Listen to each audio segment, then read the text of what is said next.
So basically, we wanted to look at if there's any discrepancy across the nation in the NCDB database to see if everybody is doing the testing equally. But what we found was that MSI and KRAS testing was not universally done as it should be for stage 4 or locally advanced cancers.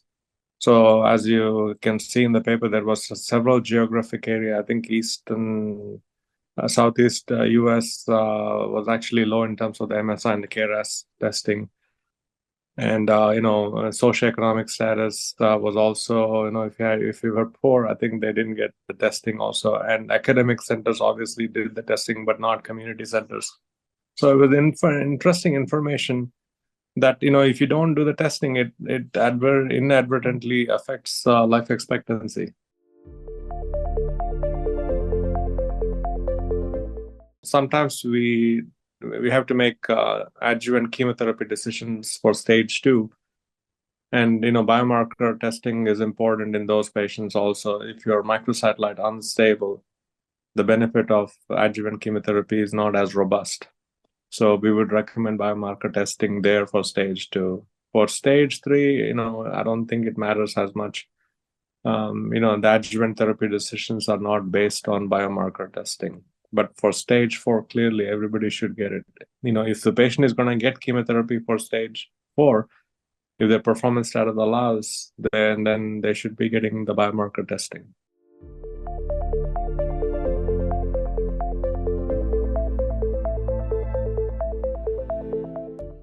Yeah, absolutely. That's a great question. For stage 4 patients, up to 10% of these patients, 10 to 15% can have microsatellite instability. If you miss that, then you miss the trick. In the treatment standard of care for them is immunotherapy.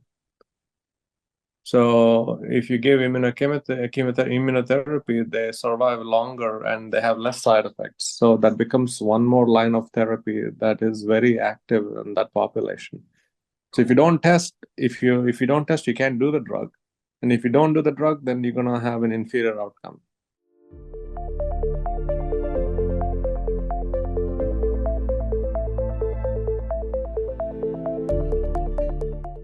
MSI is at least, MSI testing was done more because you have a target with immunotherapy. Right now, if you have the KRAS mutation, it tells you that your prognosis is not going to be as good as if you did not have the KRAS mutation. We have a trial, we had a trial, the KRAS G12C drug is approved. If you have a specific KRAS mutation, G12C, we can target that with oral therapy.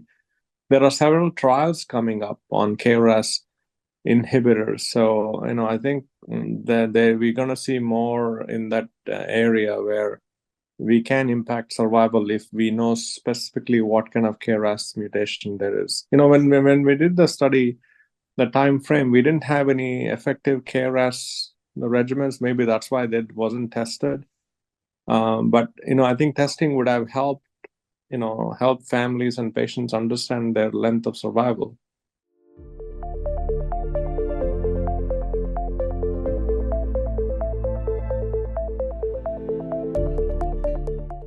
Basically, the NCI is leading these efforts with the KRAS inhibition and the clinical trials. As I said, we had the KRAS G12C, the Mirati trial that we had it open here at the clinic, Cleveland Clinic in Florida, and we enrolled patients. It was a positive study, and now FDA has approved it nationally. In lung cancer, there are KRAS drugs that we could use potentially for colon cancer, but the only available therapy as of today is the KRAS G12C. NIH is coming up with KRAS G12D, KRAS G13D. There are several additional KRASs that could be targeted. It hasn't trickled down to the academic centers yet from the NCI. We're waiting.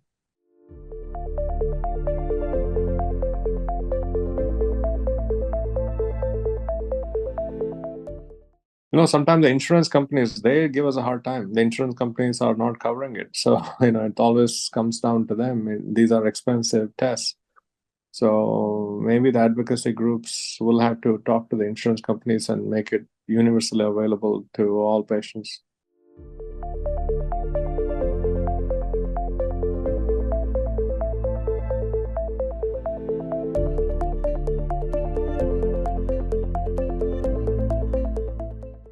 I think some of the patients are well educated with the disease processes. They come with literature. Some of them have been talking to this forum called Colon Town. They get a lot of mutual discussion awareness from that group. They can take that information to their oncologist and discuss further, which is applicable to their disease, their stage. So I think Colon Town is good website.